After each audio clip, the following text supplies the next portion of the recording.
जय माता दी दोस्तों। प्रिय भक्तों, आप सभी के ऊपर माता चंद्र घंटा की कृपा और आशीर्वाद बना रहे। आपका जीवन सुखमय मंगलमय हो। घर में सुख संपत्ति सौहार्द और प्रेम भाव बना रहे। इसी शुभकामना को ध्यान में रखते हुए बोलिए देवी चंद्र घंटा की जय। आइए आज हम नवरात्रि के तीसरे दिन की कथा का श्रवण करते हैं। देवी चंद्र घंटा का स्वरूप शांत, मंगलमय व कल्याणकारी है। माता के मस्तक पर अर्ध चंद्र का घंटा सुशोभित हो रहा है। इसी कारण देवी का नाम चंद्र घंटा पड़ा। इनके पूरे शरीर का रंग स्वर्णमय और चमकीला है। देवी का वाहन सिंह है। देवी के 10 भुजाएं हैं, जिनमें सभी अस्त्र शस्त्र सुशोभित हो रहे हैं। माता के गले में सफेद फूलों की माला सुशोभित हो रही है। सिर पर रत्न जड़ित मुकुट विराजमान है। माता की मुद्रा राक्षसों व दैत्यों को युद्ध की मुद्रा में दिखाई देती है, लेकिन अपने भक्तों को वो वर मुद्रा में प्रसन्नचित दिखाई देती है। जिसका जैसा भाव होता है, जो जैसे भाव से देवी को देखता है, देवी उसी स्वरूप में उन्हें दर्शन देती है। नवरात्रि के तीसरे दिन देवी चंद्रघंटा की पूजा और व्रत करने से भक्तों को अलौकिक शक्तियां ही प्राप्त नहीं होती, बल्कि उन्हें इस लोक के सभी सुख और मरने के बाद परम धाम की प्राप्ति भी होती है। एक पौराणिक कथा के अनुसार एक बार महिषासुर दैत्य ने कठिन तपस्या करके ब्रह्मा जी से अलौकिक शक्तियां वरदान में प्राप्त कर ली थी। उस ताकत के बल पर महिषासुर ने स्वर्गलोक पर आक्रमण करके इंद्र आदि देवताओं को युद्ध में परास्त करके उन्हें स्वर्ग से निकाल दिया और खुद स्वर्ग पर शासन करने लगा। तब इंद्र आदि सभी देवता इस समस्या के समाधान के लिए त्रिदेवों के पास गए, अर्थात ब्रह्मा विष्णु महेश के पास पहुंचे। तब इंद्र ने त्रिदेवों को बताया कि महिषासुर ने इंद्र, सूर्य, चंद्र, वायु, वरुण सभी देवताओं से उनके अधिकार छीन लिए, सबको स्वर्ग से निकालकर खुद स्वर्ग का शासन चला रहा है। महिषासुर के बढ़ते हुए अत्याचारों के कारण सभी देवताओं को धरती पर वास करना पड़ रहा है। उसके अत्याचारों से सभी ऋषि मुनि, पृथ्वी, गौधन सभी दुखी हैं। यह सुनकर त्रिदेवों को अत्यधिक क्रोध आया। तभी उन त्रिदेवों के मुख से एक महान ऊर्जा का संचार हुआ। यह ऊर्जा 10 दिशाओं में फैल गई। उससे एक देवी का प्राकट्य हुआ। तब सभी देवताओं ने देवी को अपने अपने शस्त्र प्रदान किए। सबसे पहले महादेव जी ने देवी को अपना त्रिशूल दिया। विष्णु भगवान ने अपना चक्र दिया। ब्रह्मा जी ने कमंडल दिया। सूर्य भगवान ने अपना दिव्य तेज तलवार प्रदान करी। चंद्रदेव ने शीतलता दी। वायुदेव ने अपनी वायु प्रदान करी। अग्निदेव ने अग्निपुंज दिया। इंद्रदेव ने अपना वज्र दिया। माँ दुर्गा ने सवारी के लिए शेर दिया। धर्मराज जी ने अपना दंड दिया। इस तरह सभी देवताओं ने उन्हें अस्त्र शस्त्रों से सुशोभित कर दिया। देवी का स्वरूप बड़ा ही विशालकाय था। तब त्रिदेवों ने उनको चंद्र घंटा नाम दिया। तब चंद्र घंटा देवी की सभी देवी देवताओं ने स्तुति करी, जिससे चंद्र घंटा देवी प्रसन्न हो गई और देवताओं से बोली कि हे देवताओं, मैं तुम्हारी स्तुति से प्रसन्न हुई। अब तुम बताओ मैं तुम्हारा कौन सा कार्य सिद्ध करूं। तब देवताओं ने कहा कि हे देवी, ब्रह्मा जी के वरदान से महिषासुर किसी भी पुरुष से नहीं मारा जा सकता। उसका आतंक बढ़ता जा रहा है। उसने सभी देवताओं को उनके लोक से निकालकर उनके अधिकार छीन लिए। उससे सभी ऋषि मुनि त्रस्त हो रहे हैं। तुम्हें उस महिषासुर को युद्ध में मारना होगा, ताकि पहले की ही भांति सब जगह शांति का वातावरण हो।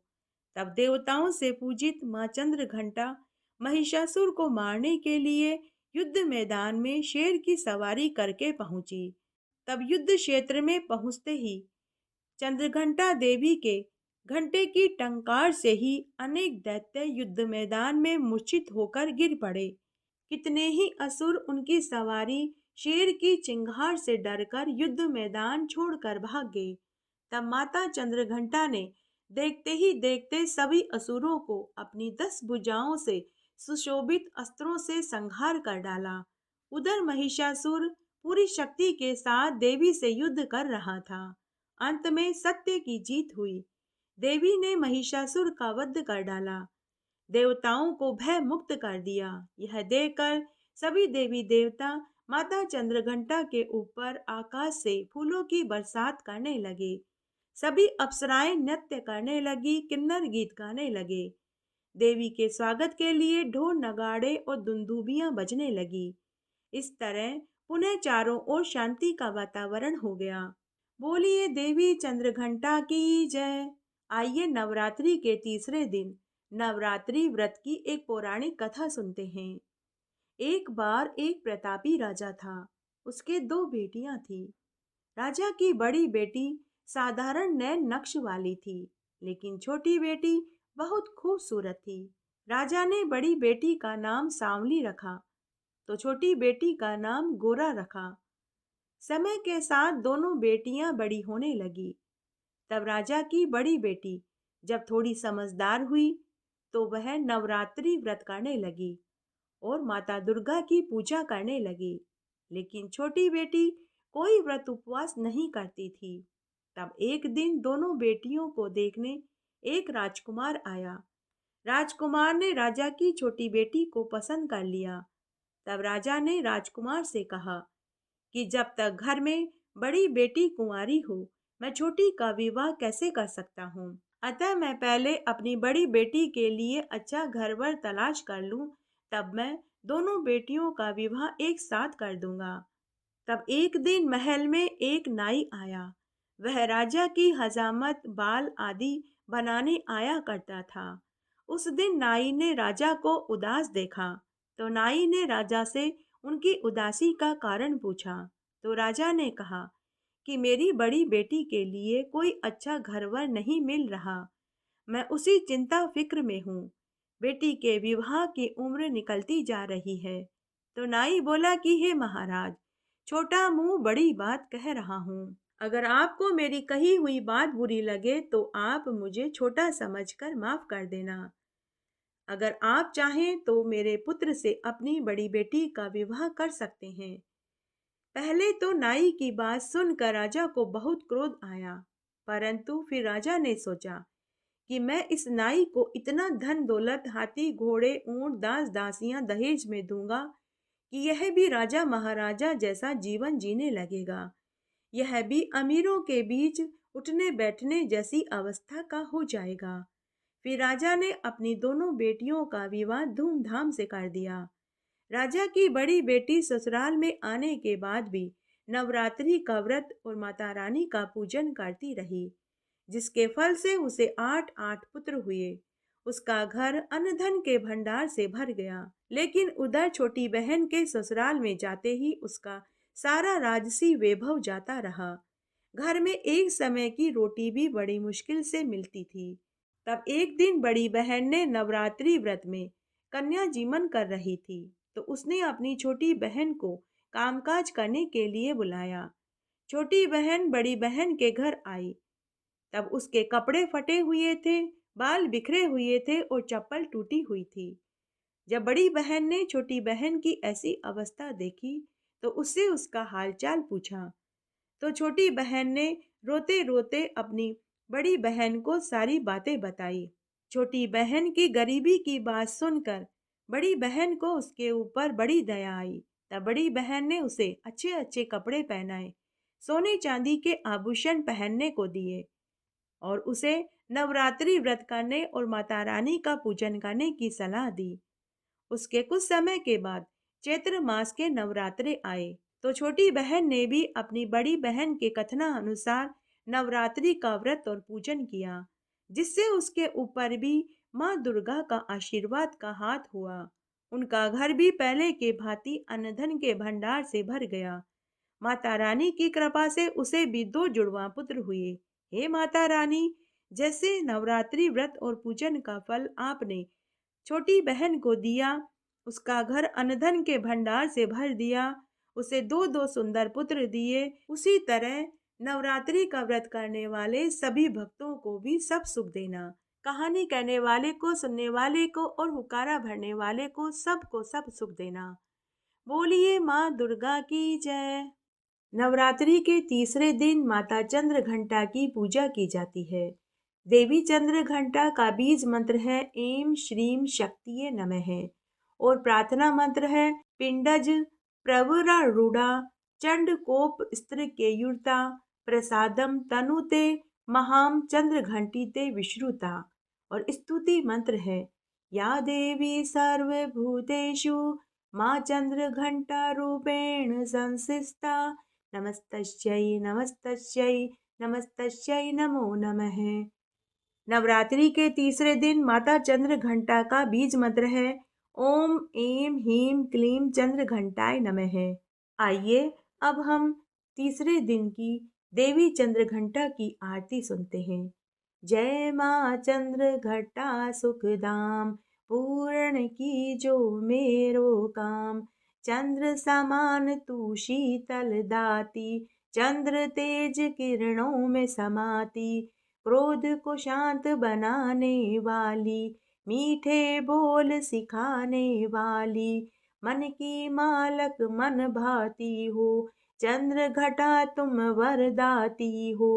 सुंदर भाव को लाने वाली हर संकट में बचाने वाली। हर बुधवार को जो तुझे ध्याए श्रद्धा सहित जो विनय सुनाए। मूर्ति चंद्र आकार बनाए सन्मुख घी की जोत जलाए। शीश झुका कहे मन की बाता पूर्ण आस करो जगदाता। कांचीपुर स्थान तुम्हारा कर्नाटका में मान तुम्हारा। नाम तेरा रटू महारानी भक्त की रक्षा करो भवानी।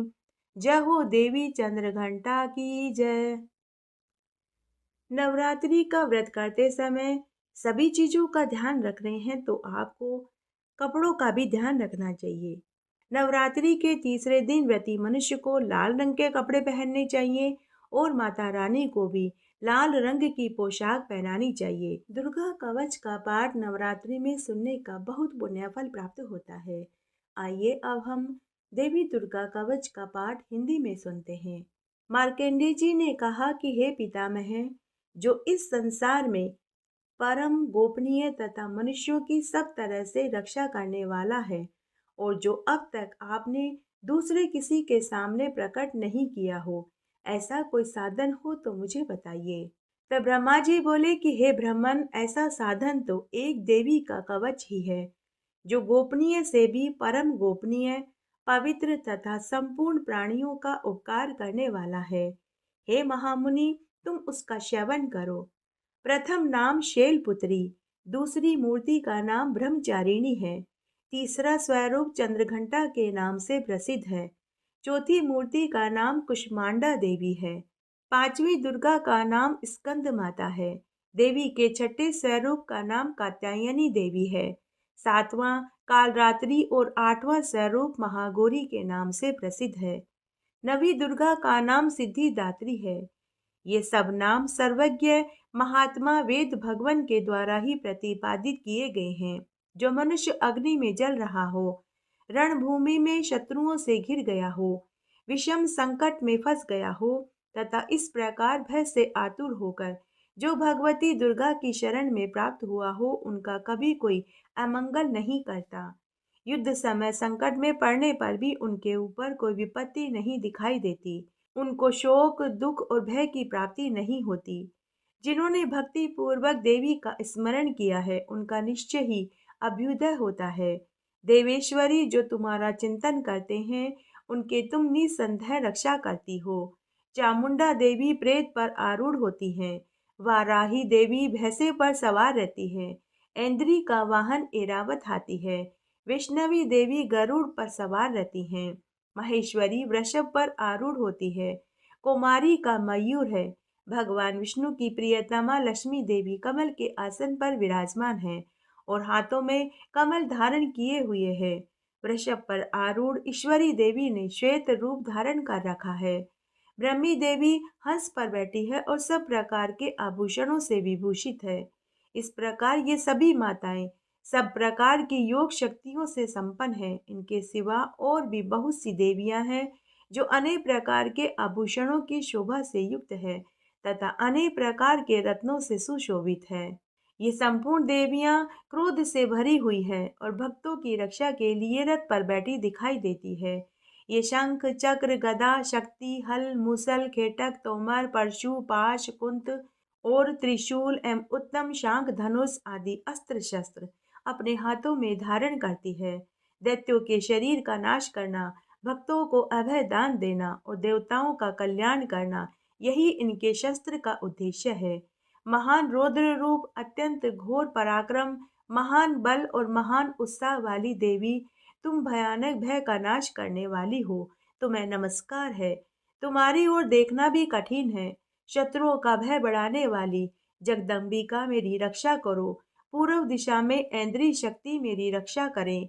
अग्निकोण में अग्नि शक्ति, दक्षिण दिशा में वाराही देवी, नैऋत्य कोण में खड़ग धारिणी मेरी रक्षा करें। पश्चिम दिशा में वारुणी, वायव्य कोण में मृग पर सवार करने वाली देवी मेरी रक्षा करे। उत्तर दिशा में कुमारी, ईशान कोण में शूल धारिणी देवी मेरी रक्षा करे। ब्रह्माणी तुम ऊपर की ओर से मेरी रक्षा करो और वैष्णवी देवी नीचे की ओर से मेरी रक्षा करें। इसी प्रकार शव को अपना वाहन बनाने वाली चामुंडा देवी दसों दिशाओं में मेरी रक्षा करे। जया आगे से, विजया पीछे से मेरी रक्षा करे। वाम भाग में अजिता, दक्षिण भाग में अपराजिता रक्षा करे। उद्योतिनी शिखा की रक्षा करे। उमा मेरे मस्तक पर विराजमान होकर मेरी रक्षा करे। ललाट में मालाधारी रक्षा करे। यशस्विनी देवी मेरी भुवों का संरक्षण करे। भुवों के मध्य भाग में त्रिनेत्रा और नथुनों में यमघंटा देवी मेरी रक्षा करे। ललाट में मालाधारी रक्षा करे। यशस्विनी देवी मेरी भुवों का संरक्षण करे। नासिका में सुगंधा और ऊपर के होठ में चर्चिका देवी मेरी रक्षा करे। नीचे के होठ में अमृत कला और जीवा में सरस्वती देवी मेरी रक्षा करे। कुमारी देवी दांतों की, चंडिका देवी कंठ प्रदेश की रक्षा करे। चित्रघंटा देवी गले की घाटी की, महामाया तालु में रहकर मेरी रक्षा करे। कामाक्षी देवी मेरी ठोडी की, सर्वमंगला देवी मेरी वाणी की रक्षा करे। भद्रकाली देवी ग्रीवा में, धनुर्धरी मेरुदंड में रहकर मेरी रक्षा करे। कंठ में बाहरी भाग में नील ग्रीवा, कंठ की नली में नलकुबरी रक्षा करे। दोनों कंधों में खड्गनी देवी और मेरे दोनों भुजाओं की वृषधारिणी देवी रक्षा करे। दोनों हाथों में दंडिनी, उंगलियों में अंबिका देवी मेरी रक्षा करे। शूलेश्वरी नखों की रक्षा करे। कुलेश्वरी कुक्षी पेट में रहकर रक्षा करे। महादेवी दोनों स्तनों की, शोक विनाशिनी देवी मन की रक्षा करे। ललिता देवी हृदय में, शूलधारिणी देवी उदर में रहकर मेरी रक्षा करे। नाभि में कामिनी, गुहा भाग की गुहेश्वरी देवी रक्षा करे। पूतना और कामिका लिंग की, महिषवाहिनी गुदा की रक्षा करे। भगवती कटी भाग में विंध्यवासिनी घुटनों की रक्षा करे। संपूर्ण कामनाओं को देने वाली महाबला देवी दोनों पिंडलियों की रक्षा करे। नारसिंगी दोनों गुट्टियों की, तेजस्वी देवी दोनों चरणों की, पृष्ठभाग की रक्षा करे। श्री देवी पैरों की उंगलियों में और तलवासिनी पैरों के तलुओं की रक्षा करे। अपने ढाढ़ों के कारण भयंकर दिखाई देने वाली दष्टा कराली देवी नखों की, ऊर्ध्वकेशनी देवी केशों की रक्षा करे।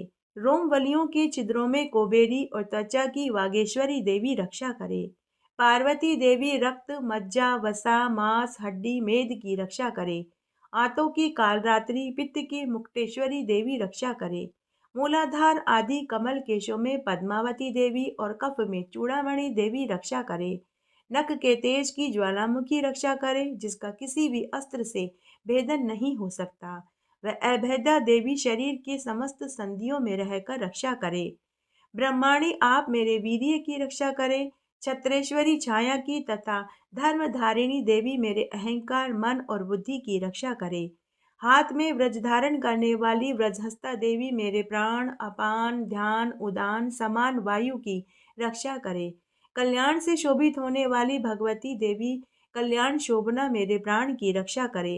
रस, रूप, गंध, शब्द, स्पर्श इन विषयों का अनुभव करते समय योगिनी देवी रक्षा करे तथा सत्व गुण, रजोगुण और तमोगुण की रक्षा सदा नारायणी देवी करे। वाराही देवी आयु की रक्षा करे। वैष्णवी देवी धर्म की रक्षा करे। चक्रणी चक्र धारण करने वाली देवी यश, कीर्ति, लक्ष्मी, धन और विद्या की रक्षा करे। इंद्राणी आप मेरे गोत्र की रक्षा करे। चंडी के तुम मेरे पशुओं की रक्षा करो। महालक्ष्मी मेरे पुत्रों की रक्षा करो और भैरवी मेरी पत्नी की रक्षा करो। मेरे पथ की सुपथा और मार्ग की क्षेम करी रक्षा करो। राजा के दरबार में महालक्ष्मी रक्षा करे। सब और व्याप्त रहने वाली विजया देवी संपूर्ण भयों से मेरी रक्षा करो। हे देवी, जो स्थान कवच में नहीं कहा गया रक्षा से रहित है, वह सब तुम्हारे द्वारा सुरक्षित हो, क्योंकि तुम विजयशालिनी और पाप नाशिनी हो। यदि अपने शरीर का भला चाहे तो मनुष्य को बिना कवच के कहीं एक पग भी नहीं धरना चाहिए। कवच का पाठ करके ही यात्रा करे। कवच के द्वारा सब ओर से सुरक्षित मनुष्य जहाँ जहाँ भी जाता है वहाँ वहाँ उसे धन लाभ होता है। संपूर्ण कामनाओं की सिद्धि करने वाली, विजय की प्राप्ति कराने वाली, वह जिस जिस अभिष्ट वस्तु का चिंतन करता है उसको निश्चय ही प्राप्त कर लेता है।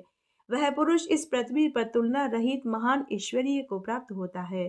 कवच से सुरक्षित मनुष्य निर्भय हो जाता है। युद्ध में उसकी पराजय नहीं होती।